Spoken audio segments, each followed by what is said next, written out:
Hello students, hope you all are fine and fit at home. Today we are going to teach you about the human activities that is disturbing our environment and causing ecological imbalance, how it is affecting our environment, right?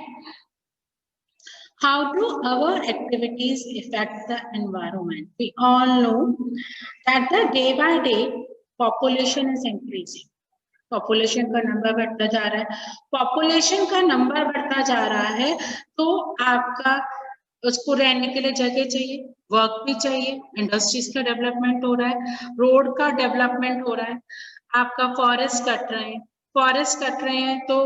पेड़ कटने से क्या हो गया, आपका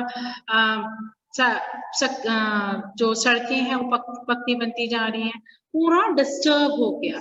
जो forest होते हैं वो हमारे कार्बन डाइऑक्साइड को एब्जॉर्ब करते हैं, ऑक्सीजन रिलीज करते हैं, वो रेनफॉल में हेल्प करते हैं, ठीक है ना, सॉइल इरोजन को प्रिवेंट करने में हेल्प करते हैं, सैंड को डिग्रेड होने से बचाते हैं फॉरेस्ट हमारे। लेकिन अब फॉरेस्ट है ही नहीं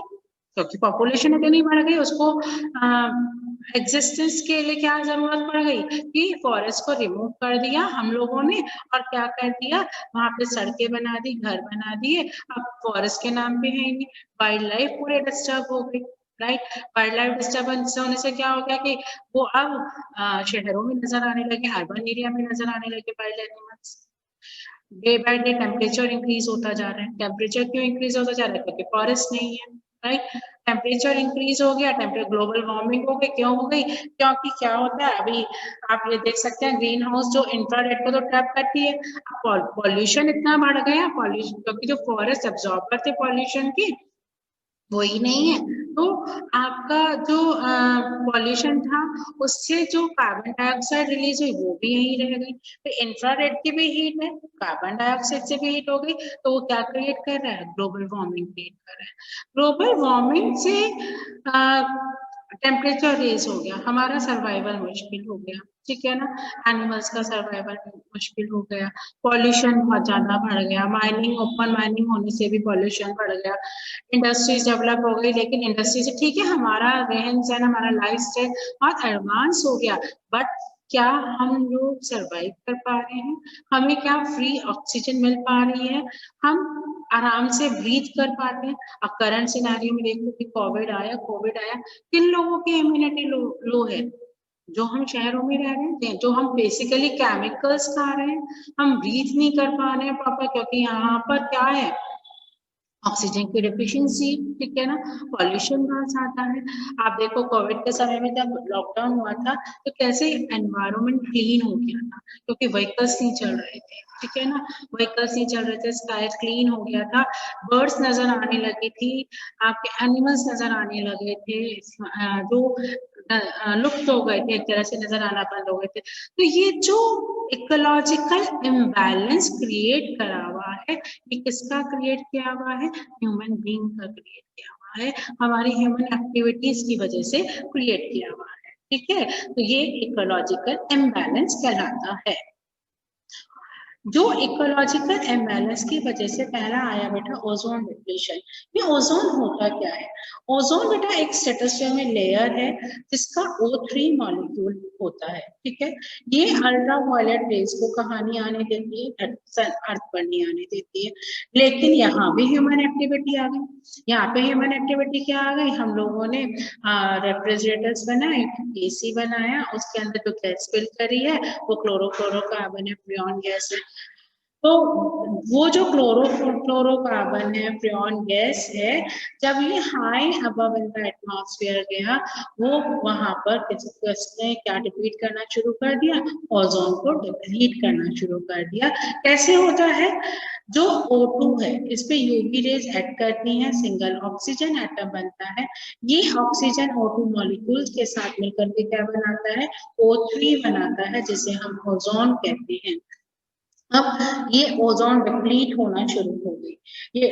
क्लोरोफ्लोरोकार्बन के साथ वो रिएक्ट करने लगी और वो वहाँ पे क्लोरो मोनोऑक्साइड प्लस ऑक्सीजन बनने लगी, जिसके कारण ऑक्सीजन ओजोन लेयर क्या कर गई, डिप्लीट कर गई, और डिप्लीट होने के कारण जो यूवी रेस थी वो कहाँ पर आने लगी, अर्थ पर आने लगी। ओजोन डिप्लीटिंग सब्सटेंसेस कौन कौन से होते हैं, chlorofluorocarbon, halons, carbon tetrachloride, methyl chloroform, hydrochromofluorocarbons, hydrochlorofluorocarbons, methyl bromide, bromochloromethane, और जो मेन आपका कॉन्स्टिट्यूएंट माना गया वो क्लोरोफ्लोरोकार्बन माना गया, जो ओजोन को डिप्लीट करता है। अभी मैंने बताया ओजोन डिप्लीशन के कारण जो यूवी रेज है वो अर्थ पर आने लगी, उससे क्या क्या प्रॉब्लम आई, उससे स्किन एलिमेंट्स आने, स्किन एलर्जी हो गई, कैंसर भी हो जाता है, कैटरेक्ट की प्रॉब्लम भी हो जाती है, ब्लड कैंसर होने के चांसेस हो जाते हैं,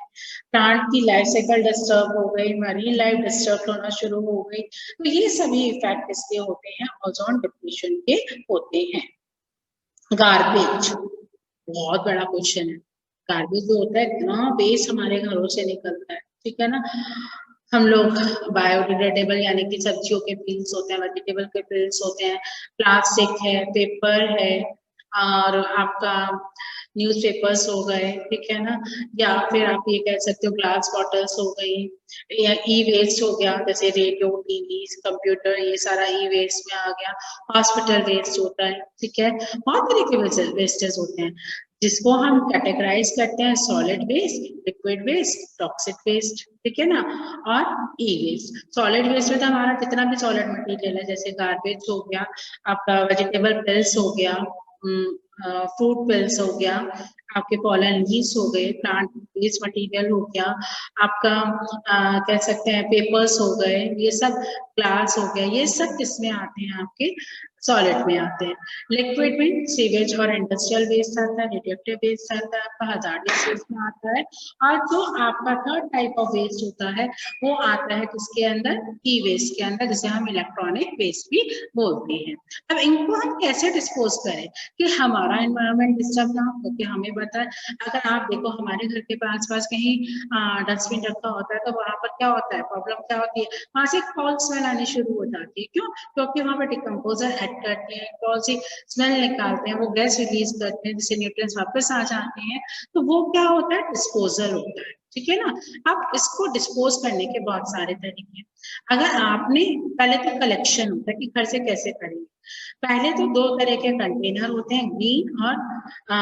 ब्लू कलर का भी होता है, येलो भी होता है, रेड भी होता है। जो ग्रीन होता है वो हमारा सारा जो रिसाइक्लेबल होता है, रीयूजेबल रिसाइक्लेबल वेस्ट को कलेक्ट करने के लिए होता है, ठीक है ना। येलो हॉस्पिटल वेस्ट के लिए होता है, जो ब्लू होता है वो नॉन रिसाइक्लेबल के लिए होता है, जो रेड होता है उसमें हॉस्पिटल में ऑर्गन्स वगैरह, प्लेसेंटा वगैरह रिमूव होता है उनके लिए होता है। तो वो कलेक्ट करना अलग अलग, यहाँ पर ऑर्गेनिक इनऑर्गेनिक वेस्ट को अलग अलग कलेक्ट करना, फिर उनको सेपरेट अंडरग्राउंड डस्टबिन में रखना, ठीक है, फिर उसको ट्रांसपोर्ट करना, ऑर्गेनिक वेस्ट और इनऑर्गेनिक वेस्ट को सेपरेट करके कंप्रेस करके वेस्ट फिर सॉलिड वेस्ट मैनेजमेंट यूनिट में जाता है, वहां पर ऑर्गेनिक वेस्ट को कन्वर्ट किया जाता है कंपोस्ट में और बायोगैस रिलीज की जाती है, और इसको कहते हैं लीचड ट्रीटमेंट प्लांट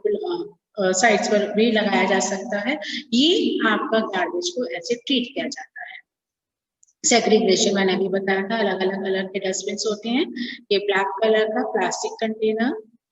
ये रेड कलर का नजर आ रहा है, ये येलो का, ये ब्लू का, ये व्हाइट का,